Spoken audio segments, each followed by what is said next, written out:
At 3:22 in the morning, the rain falls like bullets against the glass doors of Mel's diner. Sofia Morgan stumbles through them, and the bell above the door chimes once, a sound so ordinary it seems impossible that it is the sound of a woman's life shattering. She is 28 years old. The dark circles under her eyes look like bruises. Her black and white maid uniform, the one she has worn for 4 years cleaning the mansions of New Orleans, hangs in tatters across her thin shoulders. Blood soaks through it in 7 distinct places, 7 dark flowers blooming across white cotton. Her left arm drips. One hand presses against her ribs where the pain lives like a knife that will not withdraw. She moves like a wounded animal, each step a negotiation between her body and her will is losing. The checkered floor stretches before her, black and white diamonds that seem to tilt and spin. Lightning fractures the sky outside, and in that moment of illumination, every detail becomes sharp, the stale smell of coffee and grease, the hum of the ancient refrigerator behind the counter, the sound of her own breathing, wet, rattling, like something broken inside her chest. She collapses into the third booth on the left. Her body hits the vinyl seat and does not bounce. It simply falls, as if gravity has doubled in weight. The diner holds its breath. In the corner booth, 3 men in suits that cost more than everything Sofia Morgan has ever owned go absolutely still. Their coffee cups freeze halfway to their mouths. Conversation dies mid-sentence. Dante Moretti sets down his cup without a sound. He is 42 years old, with salt and pepper hair swept back from a face that has seen things most men do not survive seeing. A scar runs from the corner of his left eye to his jawline, not jagged, but smooth, as if it was made by something precise and deliberate. His suit is charcoal gray, tailored so perfectly that it seems less like clothing and more like a second skin. A Rolex watch catches the fluorescent light on his left wrist. His dark eyes, the color of a storm before it breaks, lock onto Sofia's face. He watched it happen. 15 minutes ago, on Chupitula Street, in the rain and darkness where the warehouses stand like sleeping giants.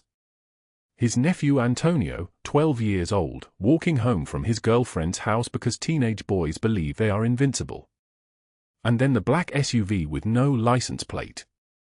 And then the men stepping out, and then the sound, gunfire, 7 shots, rapid and practiced, the sound of professionals. And then this woman. This invisible woman who cleans his mansion 3 nights a week, who he has passed 1,000 times without truly seeing, who he would not have recognized in the bright light of morning, stepped between his nephew and death. She threw her body like a shield. Like a prayer. Like the last desperate act of someone with nothing left to lose. 7 bullets found her. Antonio ran. He is safe. But she. The neon open sign flickers red across her pale face. Then blue. Red again. Rocco, Dante's oldest lieutenant, a man with 30 years of loyalty carved into the lines of his face, leans over and whispers, "Boss, I'll call." "Do not." Dante's voice comes out like gravel wrapped in velvet. Like thunder that has learned to speak quietly. "Do not move. Do not speak." He stands. His movements are deliberate, each one controlled, as if his body is a weapon that must be handled with precision. He crosses the diner in 12 steps. The fluorescent lights hum above him. His footsteps are silent on the checkered floor. When he reaches the booth where Sofia sits, she looks up at him. Her eyes are green, the color of old glass, and they are beginning to glaze like someone watching the world through water. "I am," she whispers, and her voice cracks like something breaking. "I am very sorry. I did not mean to come here. I did not mean to. What is your name?" His voice is so gentle that both his lieutenants turn and stare at each other across the empty diner. In 15 years, they have never heard him speak this way. "Sofia," she breathes. "Sofia Morgan." "Sofia Morgan," he repeats, and the way he says it makes it sound like the most important name he has ever spoken. "You are going to stay very still now. You are going to keep looking at me. Can you do that?" She nods. A small movement. Her green eyes lock onto his and do not look away. He pulls his phone from his jacket pocket. His hands are large, and they move with absolute steadiness as he dials. When someone answers on the other end, his voice shifts into something sharp and commanding. Dr. Castellano. I need your fastest team at my location in 4 minutes. Trauma cases, multiple gunshot wounds, keep it quiet. Yes. This is non-negotiable. He ends the call. The silence that follows is so complete that you can hear the rain outside, the breathing of a woman who has taken 7 bullets and refused to die, the tick of the antique clock on the diner's wall. 3:25. But what neither of them understood in that moment was that Sofia Morgan carried in her jacket pocket, wrapped in plastic and folded so many times the creases had become permanent, a torn college acceptance letter. Not for her. For her daughter, Ava, age 7, who lies in a hospital bed waiting for a heart surgery that costs $47,000 that Sofia will never have, that she has no way of obtaining, that might as well be $47 million. She also carried a goodbye letter addressed to him. Dante Moretti. A man she had watched for 4 years, cleaning the marble floors of his mansion, moving like a ghost through rooms where he stood like a statue, his eyes always distant, always looking at something beyond the walls of this world. A letter she had written at 3 in the morning after her shift, and then tore into pieces because it was the desperate fantasy of a desperate woman. And in 4 minutes, a medical team would arrive through the rain. In 7 hours, everything Sofia Morgan believed about her life would begin to change. In 2 days, a woman named Margaret Harrington would begin her whisper campaign through the drawing rooms and country clubs of New Orleans, spreading rumors designed to destroy what remained of Sofia's reputation, ensuring that no one would ever hire her again. And in 10 days, Marcus Webb would find her. But those moments had not yet arrived. Right now, at 3:26 in the morning, on the checkered floor of Mel's diner, Dante Moretti removed his cashmere coat, the one that cost $4,000, more than Sofia Morgan earned in 4 months, and draped it across her shoulders like it was the most natural thing in the world. "You are not alone anymore," he said. His voice was deep and solid, like an oath. "I am going to make sure of that." Before we continue, drop a like if this story touches something in your heart. Share it with someone you love, and subscribe so you do not miss what comes next. Now, let us go back to the beginning. Let us understand how a woman with $5 to her name became the person brave enough to step between a child and a bullet. Let us understand how she ended up in that diner on that night. 3 days earlier. The alarm on Sofia Morgan's phone chimed at 4:45 in the morning. She did not snooze it. She never snoozed it. Snoozing was a luxury, and Sofia Morgan did not have luxuries. She lay in the dark of her apartment, in the twin bed she shared with her daughter Ava, feeling her small body warm against her own. 7 years old. A heart that did not beat right. And somewhere in a medical file, a number that had become the entire architecture of Sofia's life, $47,000. The apartment was 1 room. Not a bedroom and a living room. 1 room. A kitchenette that was really just a 2-burner stove and a refrigerator that hummed so loudly at night that sometimes Sofia wondered if it was keeping her awake or if she had simply forgotten how to sleep. She moved without disturbing Ava, a skill she had perfected in 7 years of motherhood. Her feet touched the cold floor. The money was on the nightstand. $5. She picked it up and held it for a moment, feeling its weight, which was almost nothing, but which meant everything. Her wallet held nothing else. No credit cards. No backup.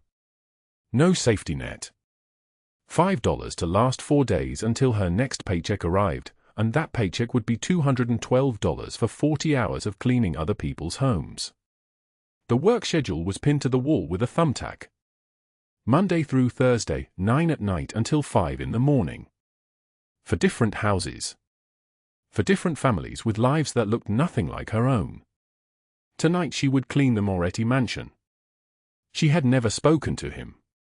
Dante Moretti, the man who owned the place, moved through those rooms like a ghost himself, and Sofia had learned long ago that invisibility was a survival skill. The less she was noticed, the less questions were asked about her salary, her credentials, her desperate circumstances. the less anyone really looked at her. She dressed in the dark. Black pants, white shirt, the uniform that told the world she belonged in the background of their lives. She braided her dark hair and pinned it up. In the mirror, she barely recognized herself, a woman aged beyond her years, with hollows under her eyes that no amount of sleep could fill. Before she left, she wrote a note and placed it on the pillow next to Ava's sleeping face. It said, "Mommy will be back before you wake up. Be brave. I love you." Ava did not wake. She never did. The child slept with the deep sleep of the young and innocent, unaware that her mother was afraid, that her mother was counting dollars and deciding between medicine and food, that her mother was running out of time. The rain began as Sofia walked to the bus stop. November rain, cold and mean, the kind that cuts through jackets and seems to come from the inside of the sky itself. She did not have an umbrella. Umbrellas cost money. She held her coat closed and walked, her shoes getting wetter with each step, and thought about the number, $47,000. The doctor had explained it clearly 3 months ago. Ava's heart had a hole in it. A hole that was getting larger. Surgery could fix it.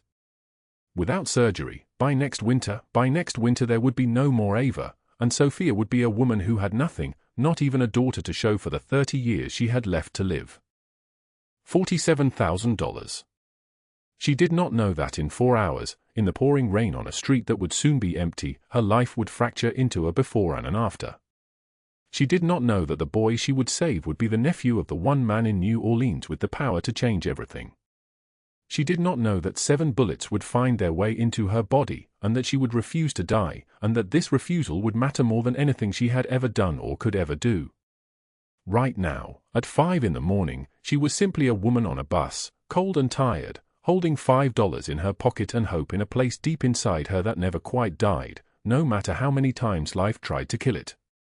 6 weeks before the rain, before the warehouse, before the 7 bullets, Sofia Morgan stood at the service entrance of the Moretti mansion in the Garden District at 6:15 in the morning, and the city was still asleep. Her uniform was crisp. The black and white maid's outfit, pressed the night before on a chair in her apartment because her iron was broken and she used a hot pan from the stove instead. The name tag pinned to her chest read Sofia in crooked letters because she had written it herself with a Sharpie marker that had been running out of ink. She carried a yellow bucket filled with cleaning supplies that cost her $2.73 from the dollar store. Bleach, paper towels, old rags she had cut from a bedsheet that no longer held together. The back gate of the mansion was already open. She had been coming here for 8 months, always the same time, always the same entrance, never the front. Never the front. Inside, the kitchen was already moving.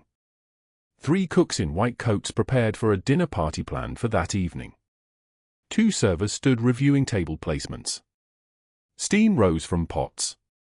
The smell of expensive meat and fresh herbs filled the air, the kind of kitchen that existed in a different world from the one Sofia had come from. No one looked up when she passed through. She was as visible as the baseboards, as noticed as the dust on the highest shelf. Then Margaret Harrington entered. She was 39 years old but carried herself as though youth was still a choice she had made. Blonde hair, shoulder length, with the kind of volume that required money and intention. She wore a white designer dress, the fabric so thin it seemed to float around her body like something that had been whispered into existence. Her shoes were heels, gold, worth more than Sofia's monthly rent.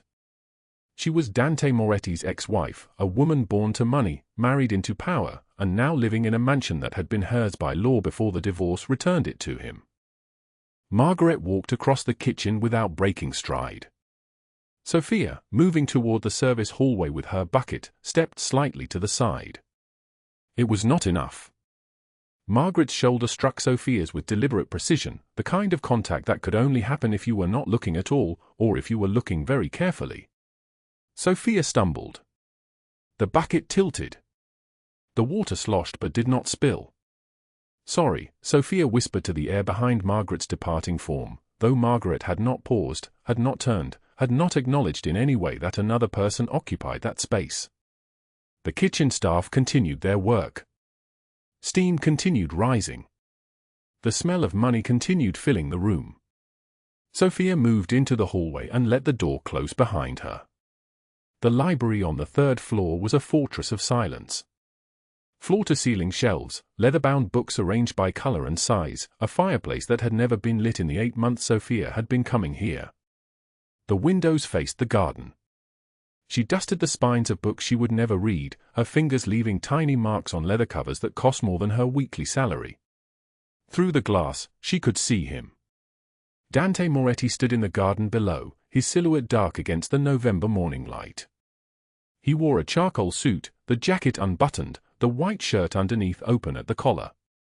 Even from 3 stories up, even from a distance, there was something about the way he held himself, something in the angle of his shoulders and the set of his head that communicated a kind of absolute certainty about his place in the world. 2 men stood with him. Rocco, broad-shouldered and scarred along his left cheekbone, a man with the build of someone who solved problems with his body. And Sal, thin, moving with the grace of a predator, a man whose eyes never stopped calculating. They were talking about something. Rocco gestured toward the street. Dante listened, his jaw moving slightly, as though he were chewing a thought rather than words. Sofia stopped dusting. She watched. 8 months she had worked in this house, and he had never once looked at her directly. Not once. She had seen him pass her in hallways and his gaze had moved through her as though she were part of the architecture, a fixture, something permanent and invisible. She turned back to the books and continued dusting, her hand moving along the spines, her eyes staying on the pages in front of her, even though she was no longer seeing them. By 11 at night, she was home. The apartment in the 9th ward was a single bedroom on the 2nd floor of a building that had been built in 1967 and had been slowly collapsing ever since. The walls were the color of old teeth. The air conditioning had broken in July and she had not been able to afford to fix it. The radiator in the corner clanked and hissed at irregular intervals, providing either too much heat or none at all, with no middle ground. Ava was already asleep when Sofia came through the door. Her daughter lay in the narrow bed pushed against the far wall, a portable oxygen concentrator beside the mattress, its small light glowing green in the darkness.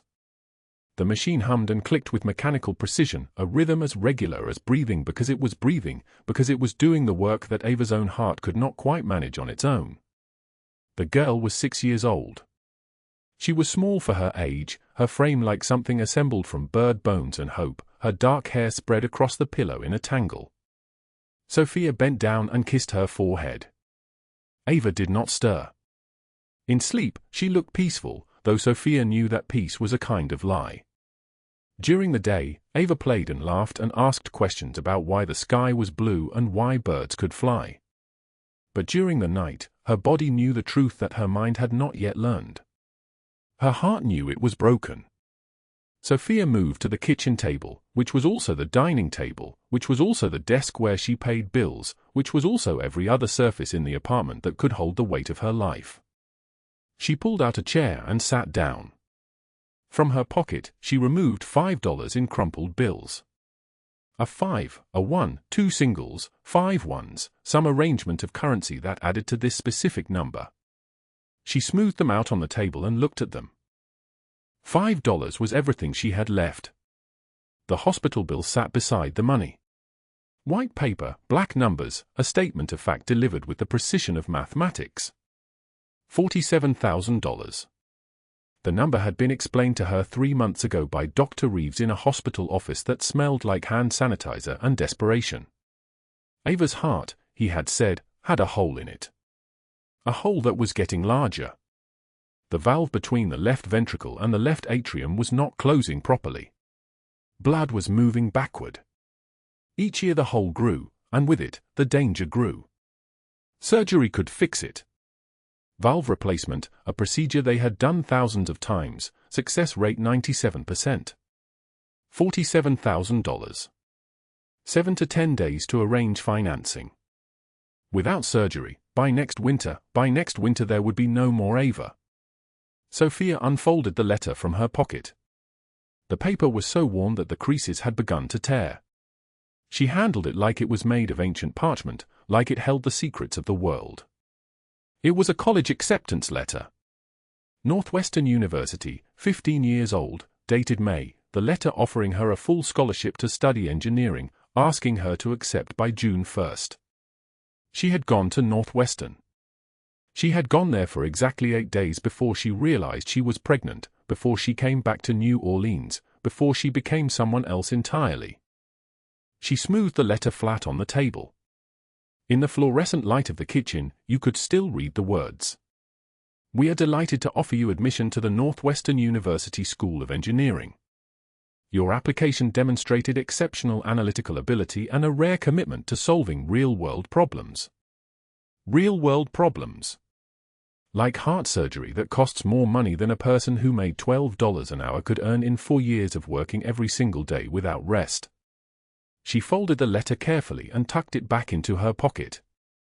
At 2 in the afternoon, 3 days later, Sofia walked into the police station on North Broad Street and approached the desk sergeant.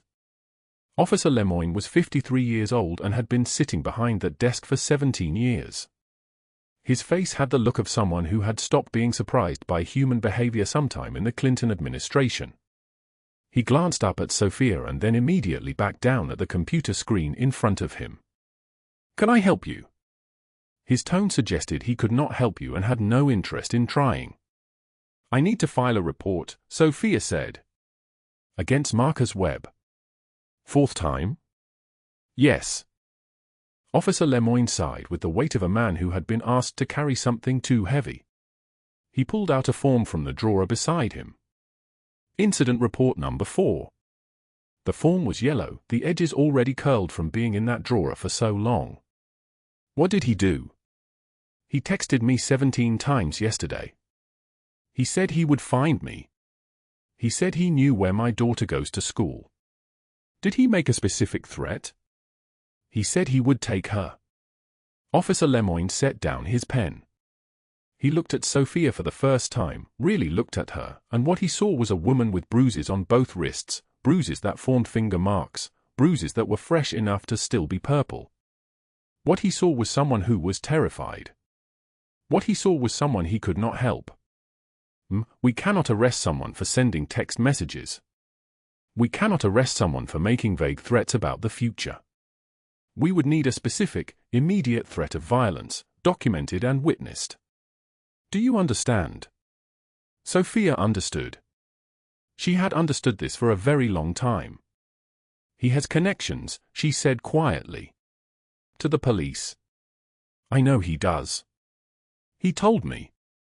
Officer Lemoyne picked up his pen again. He did not write anything, but he held the pen as though it was a barrier between them. You need to stay away from him, and he will stay away from you. That is the best advice I can give you. Sofia turned and walked out of the police station into the November afternoon. The sky was the color of concrete. The wind cut through the streets like something sharp and purposeful. What she did not know was that Marcus Webb, at that same moment, was sitting in a warehouse 6 blocks away, across a table from 2 men he should never have made deals with. The Calabrese family wanted information about Dante Moretti's operations. They wanted to know when shipments were coming in, where the money was being stored, which cops on the payroll could be turned. They wanted to know everything, and Marcus Webb, who owed them $40,000 and who was running out of time to repay it, was the perfect leverage. What Sofia did not know was that her ex-boyfriend had already been told to get close to her again, to follow her, to learn her patterns and her movements and the places she went. What she did not know was that she had become valuable, not because of who she was, but because of where she worked, and that within 3 weeks, someone would be waiting for her in the rain, and everything would change. But for now, walking through the November streets toward the bus stop, she simply held her coat closed and thought about $5,047,000 and the simple, mathematical fact that one of these numbers would determine whether her daughter lived or died. The bus came. She got on. She sat in the back where she always sat, and the city moved past the window, indifferent and enormous and entirely unaware that a woman on a bus was quietly running out of time. The checkered floor of the diner stretched out like a chessboard beneath fluorescent lights humming their sickly tune. Sofia Morgan lay across the vinyl booth, her black and white maid uniform soaked through with blood, each breath a whistle of pain through her punctured ribs. 7 bullets. She had counted them as they tore through her body, chest, stomach, shoulder, arm, ribs, side, back. Lightning flickered outside, illuminating her face, 28 years old but appearing 40, with dark eyes that had seen too much suffering and refused to look away from it anyway. The door of the diner opened.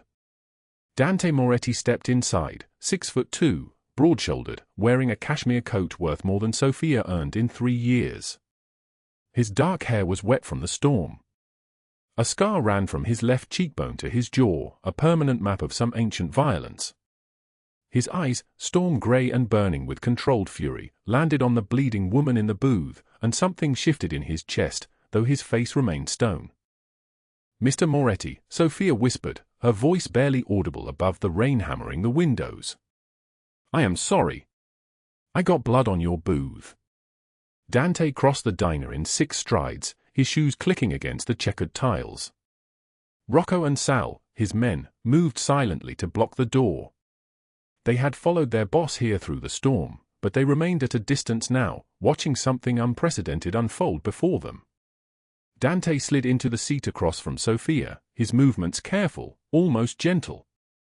He reached across the table and took her hand.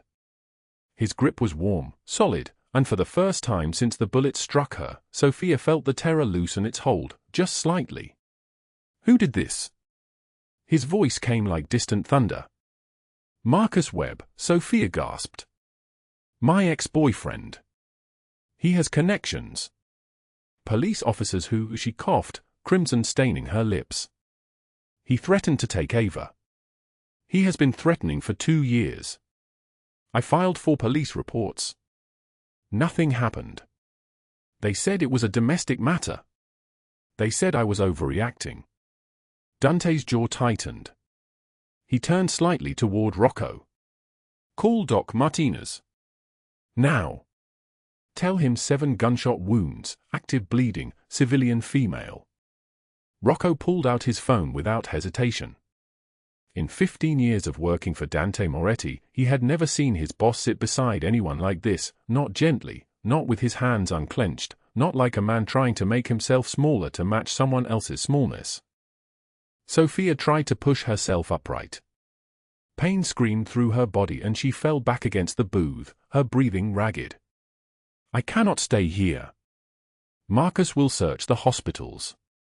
He has friends in emergency rooms. He will find me, and then he will find Ava." "Who is Ava?"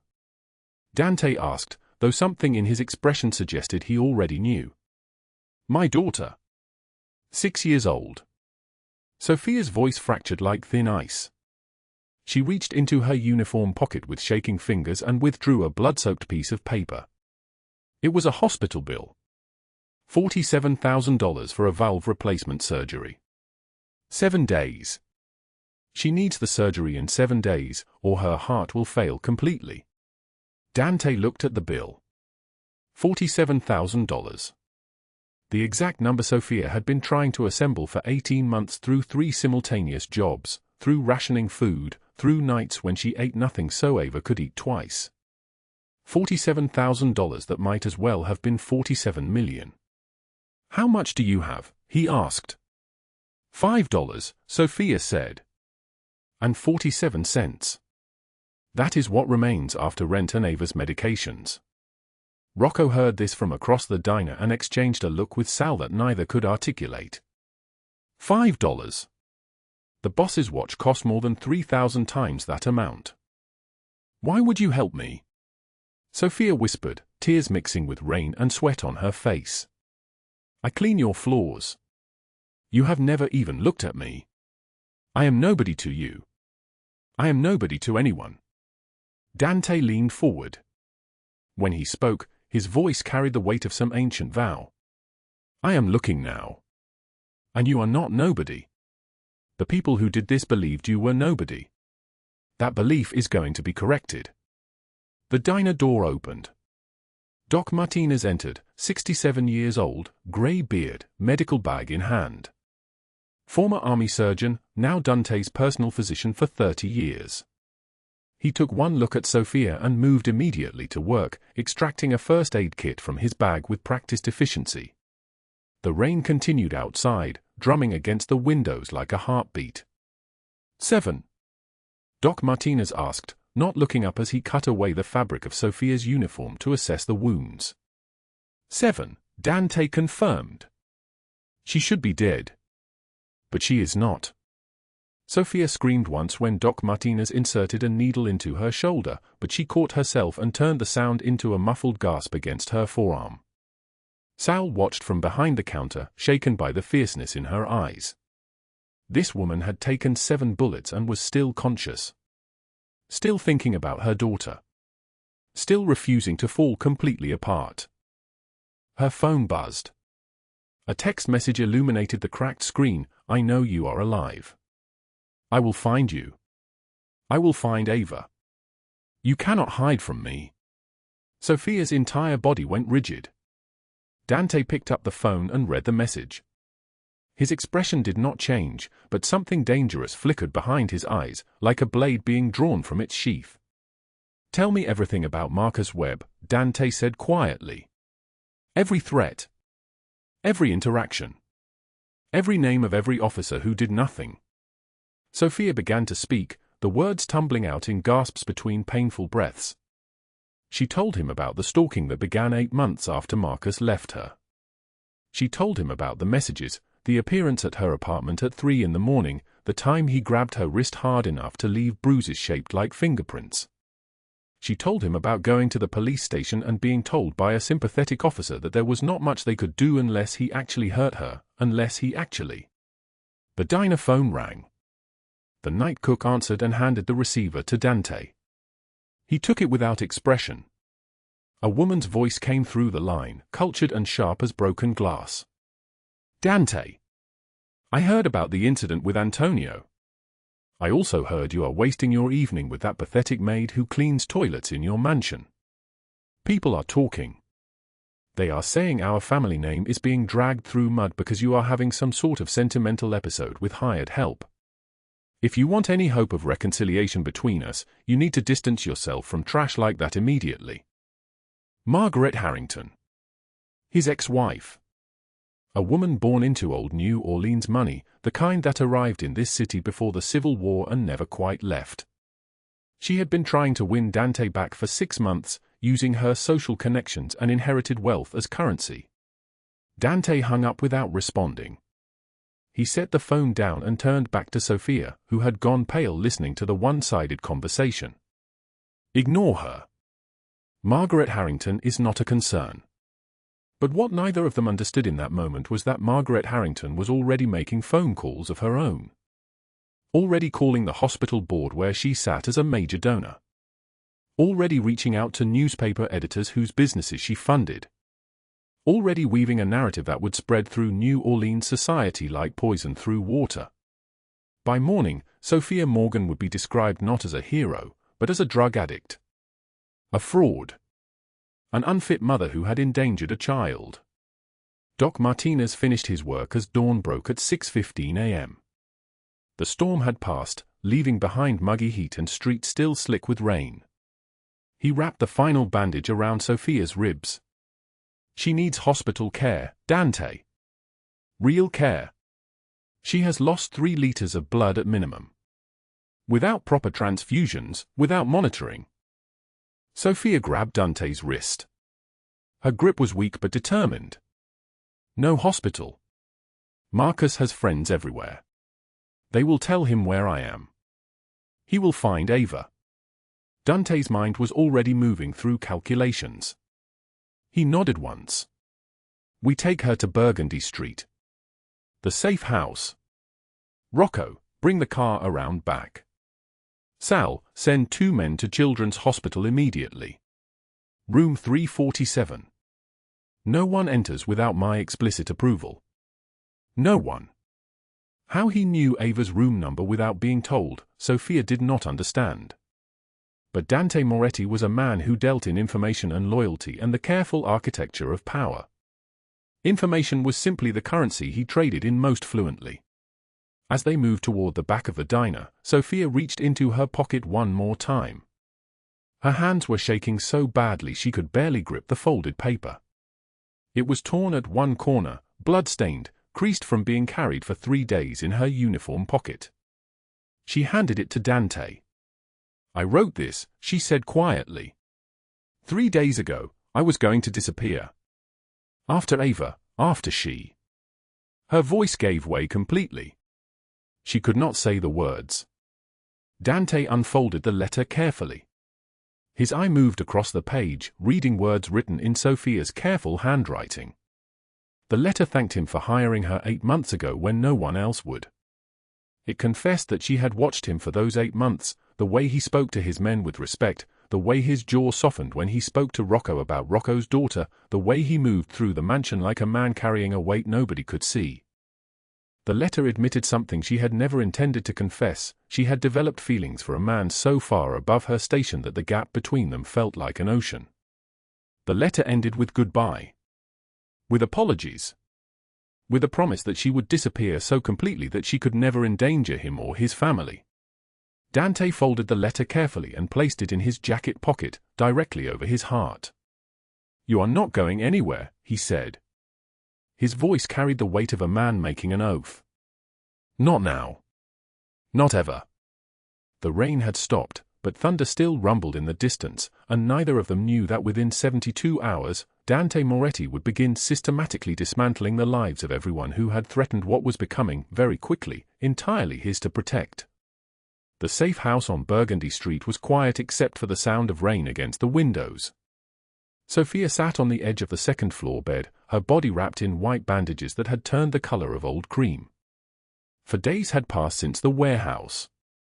For days of sleeping between fever dreams, waking in the dark certain that Marcus had found her, that his footsteps were climbing the stairs. Her phone sat beside her on the mattress.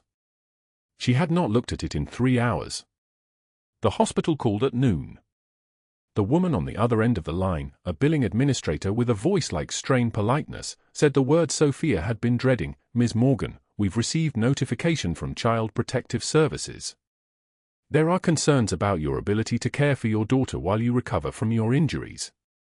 We'll need to discuss a temporary placement while you stabilize." Sofia's hands had gone numb. CPS opened an investigation. Margaret had filed reports. Not just one. 3 separate complaints alleging neglect, endangerment, substance abuse. None of it true.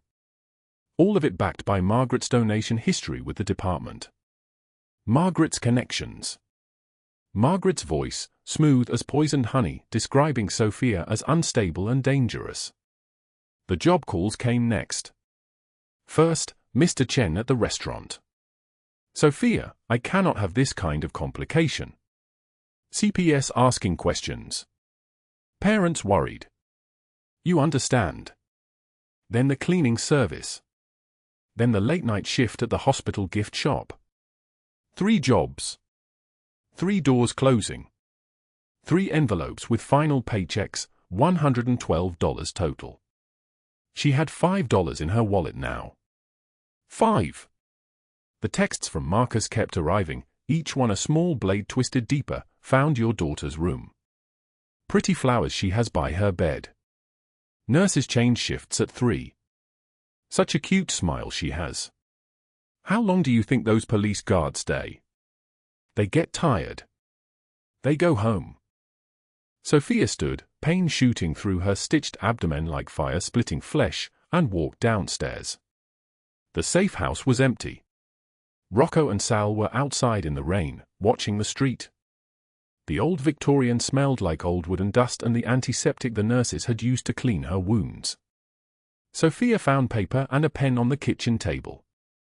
Her hands shook as she wrote. "Mr. Moretti, thank you for everything. But I bring only danger. Marcus will not stop. Margaret will destroy any life I try to build.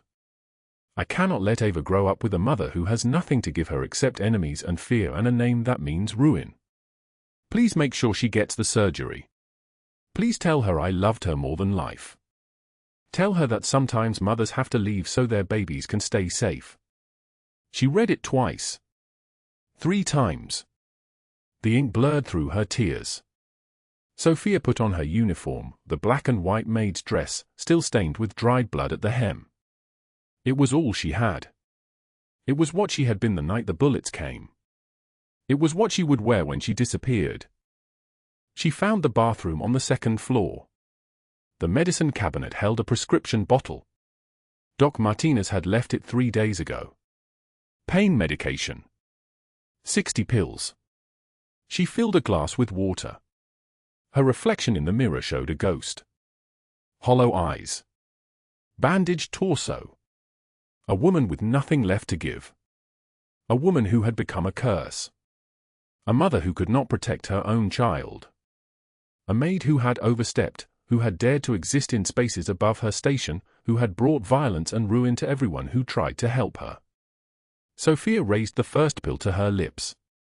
Then she saw it. On the bathroom counter, someone had placed a photograph.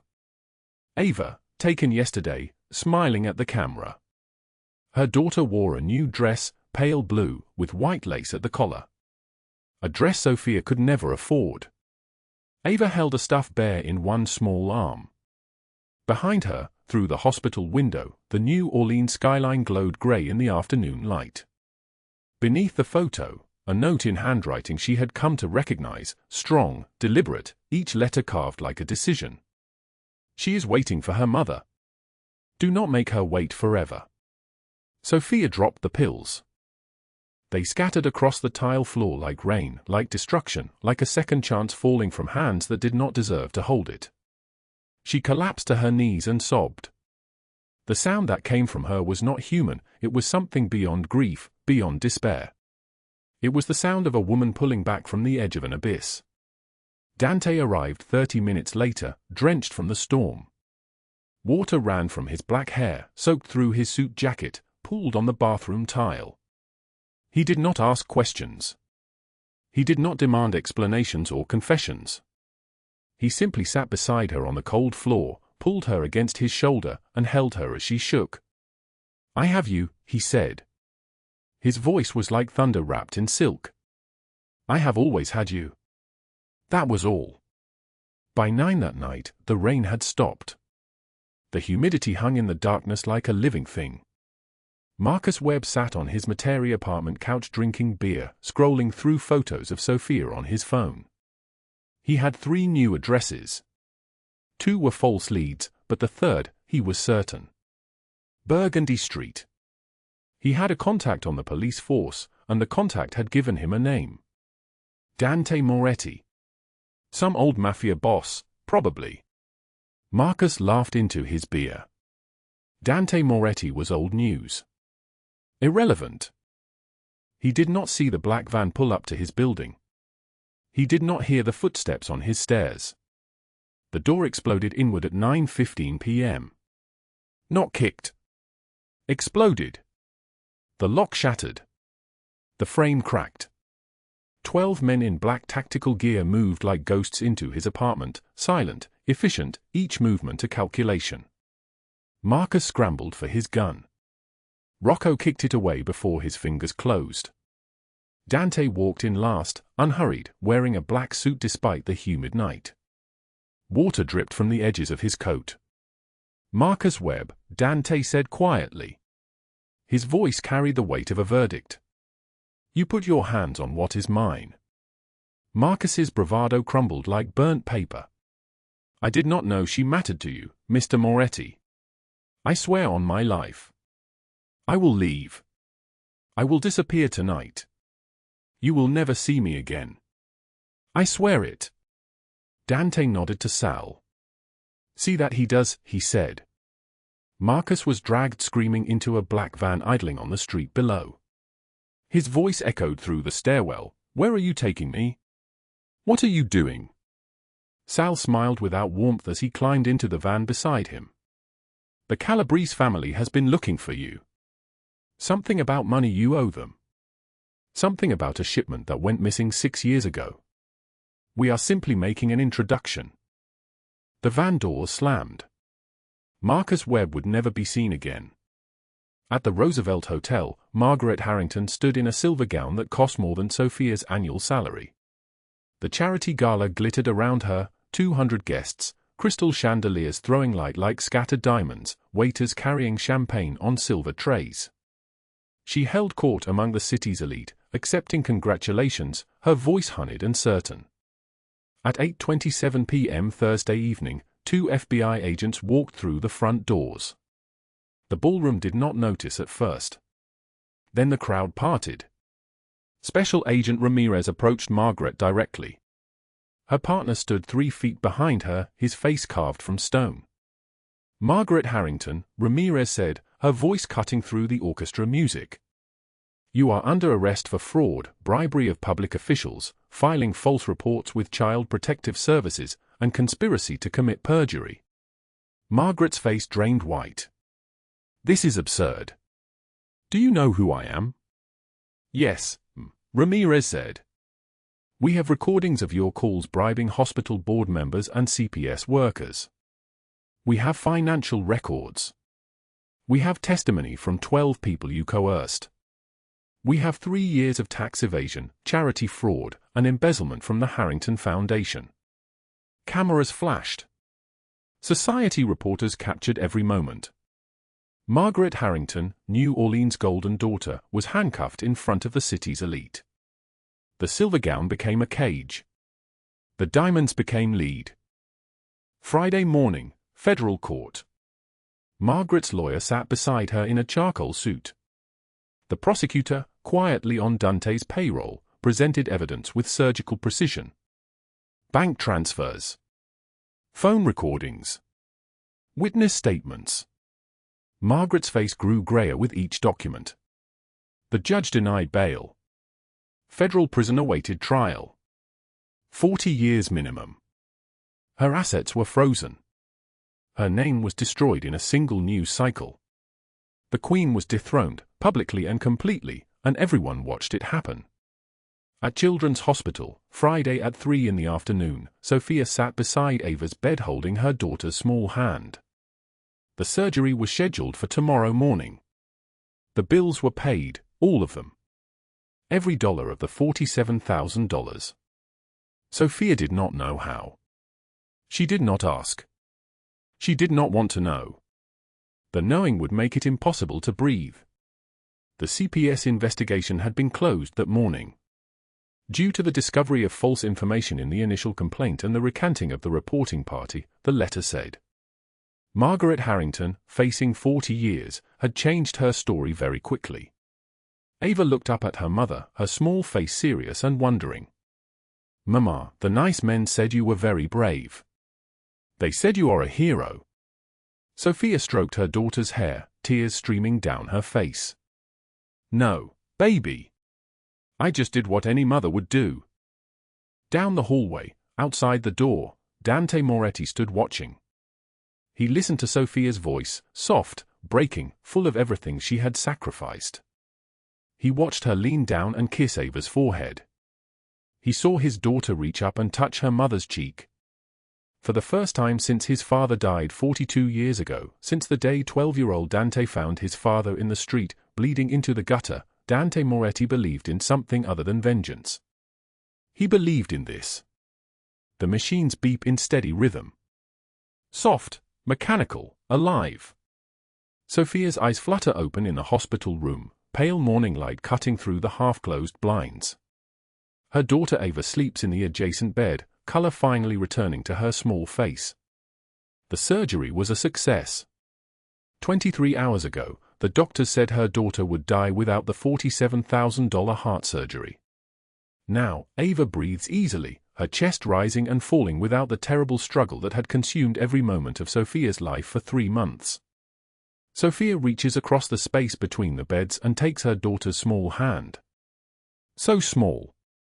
So fragile. So alive. Tears slide down her face, silent and grateful, the kind of tears that come when you realize you have been given back something you had already buried. The morning sun touches Ava's hair, turning it golden. Sofia does not move. She simply sits there, watching her daughter sleep, unable to believe this is real. The door opens quietly.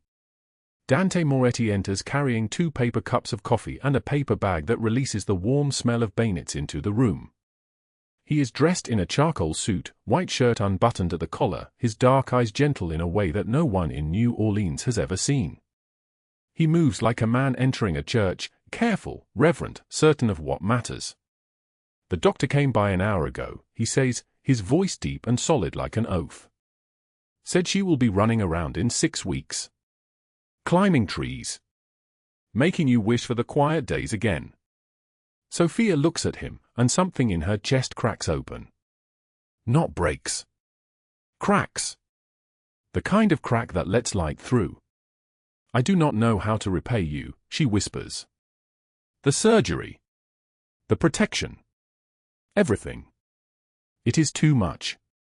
It is. Dante sets the coffee and bayonets on the small table beside Ava's bed. He pulls the chair closer to Sofia and sits, his expensive suit rustling slightly against the plastic seat. You took 7 bullets for my nephew, he says quietly. 7. For blood that is not your own. For a child you did not know. There is no repayment for that. There is only family. And you are family now. The words hang in the sterile hospital air like a prayer. Like a promise. Like the sealing of something that cannot be unsealed. They sit in silence. The machines beep. Ava sleeps. Outside the window, New Orleans begins its Saturday morning, the city that tried to destroy Sofia Morgan now moving forward without knowing that everything has changed. Later that afternoon, when Ava wakes and eats a bayonet and laughs at something Dante says about his nephew Antonio, Sofia steps into the hallway. Dante follows her, closing the door softly behind him. I need to tell you something, Sofia says. Something you deserve to know. She pulls a piece of paper from her jacket pocket. It is worn, creased, the edges soft from being folded and unfolded 1,000 times. A torn college acceptance letter from Tulane University. Dated 15 years ago. A lifetime ago. I kept this for 15 years, Sofia says, her voice trembling like a candle in the wind. When I was young, I thought I would be someone. Business major. Scholarship. Full ride. My mother cried when I got the acceptance. She cried because she knew what it meant, that I could be more than what we were. Then my father left. Then my mother got sick. Then I was 17 years old working double shifts instead of going to freshman orientation. Dante takes the letter gently, as if it is made of glass. He reads it without speaking. When he looks up at Sofia, something ancient and sad moves behind his eyes. Why would you trust me with this story? He asks. Because you asked, Sofia says simply. And because I need to know if the woman in that acceptance letter can ever exist again. Or if she is gone. If I am only Ava's mother now. Only the invisible maid. Only the woman who survived. Dante folds the letter carefully and hands it back to her. You are going back to school, he says. It is not a question. I cannot afford. You are going back to school, he repeats, because I need someone to manage the legitimate side of my operations. Real estate. Investments. Community outreach. Legal work. Boring work. The kind of work that does not require a bulletproof vest or knowledge of disposal protocols. Sofia stares at him. The salary is $120,000 a year, Dante continues. You will enroll in Tulane's business management program. Night classes.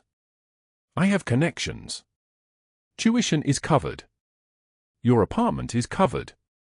Ava's schooling is covered. You will not take a bullet for anyone again, Sofia. You will build something instead. With your mind. With this. He taps the torn acceptance letter. With the woman who was always supposed to be there. Why would you trust me with that? Sofia asks, though she already knows the answer. Because you threw yourself in front of a bullet for a child you did not know, Dante says quietly. I trust you with everything. That night, alone in her new apartment in the Garden District, Sofia sits at the kitchen table and fills out enrollment forms. The apartment is small but clean, with fresh paint and windows that look out onto a garden courtyard. It costs more per month than she earned in 3 months cleaning houses. She does not allow herself to think about it. She fills out forms instead. Name. Social security number. Academic history. The forms ask what she wants to study. She writes, business management. Strategic operations.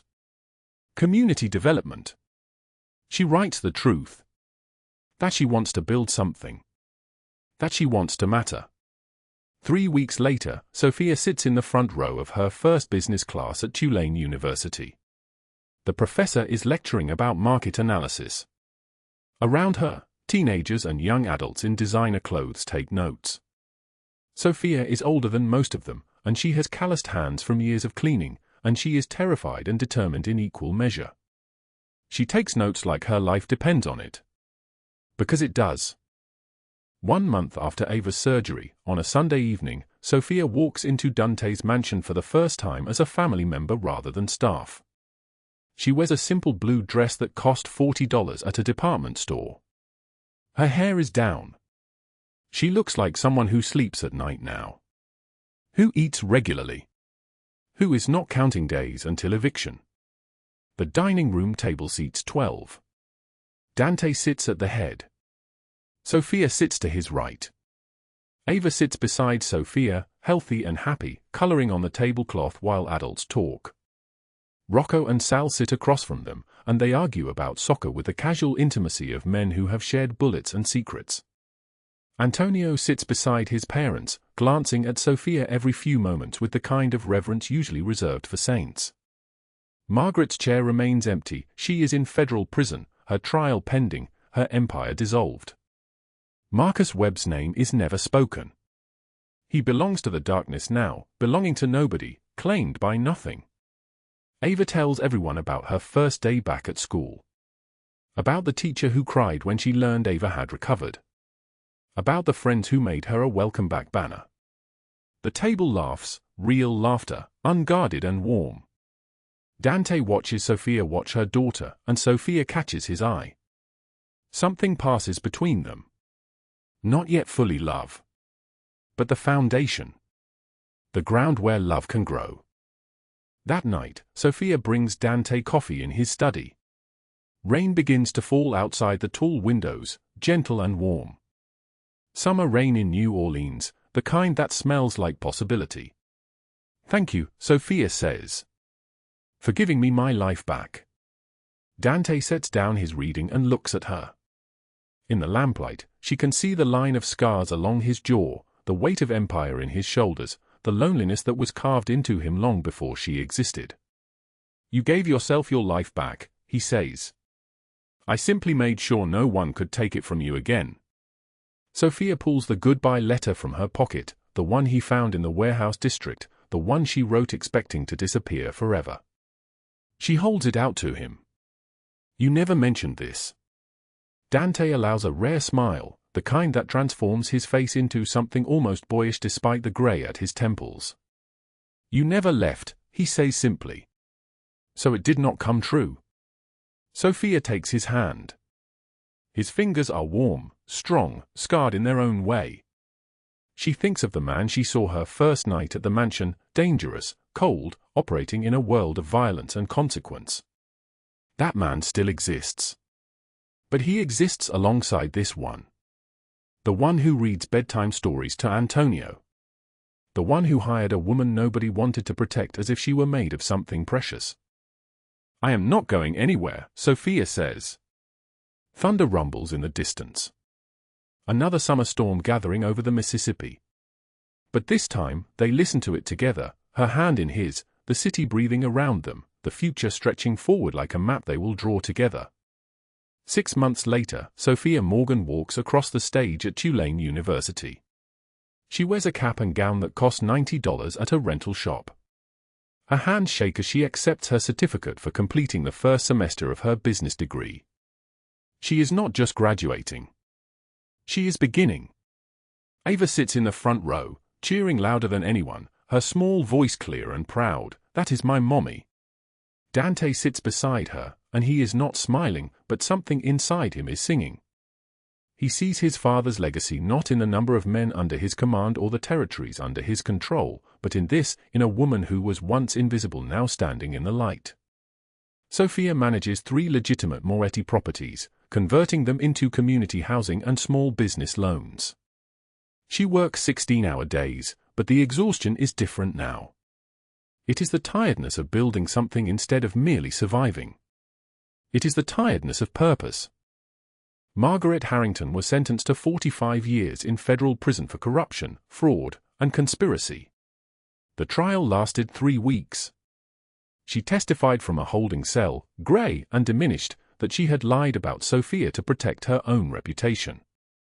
That she had no evidence of any wrongdoing. That she had acted out of jealousy and spite toward a woman she perceived as a threat. The judge added an additional sentence for perjury. Marcus Webb was never found. The Calabrese family does not return what it takes, and Dante Moretti does not ask for explanations on matters that no longer concern him. Sofia's goodbye letter remains in Dante's jacket pocket, tucked behind his heart, a reminder of the woman who was ready to disappear to protect others, and the man who refused to let her go. Darkness cannot drive out darkness. Only love can do that. If this story moved you, hit that like button and share it with someone who needs to remember that courage is not the absence of fear. It is protecting others despite it. Subscribe because tomorrow we bring you another story of ordinary people doing extraordinary things. Drop a comment telling us, what would you sacrifice to protect someone you love? We read every single one. Until tomorrow, remember, you are stronger than you know. And we will see you in the next video.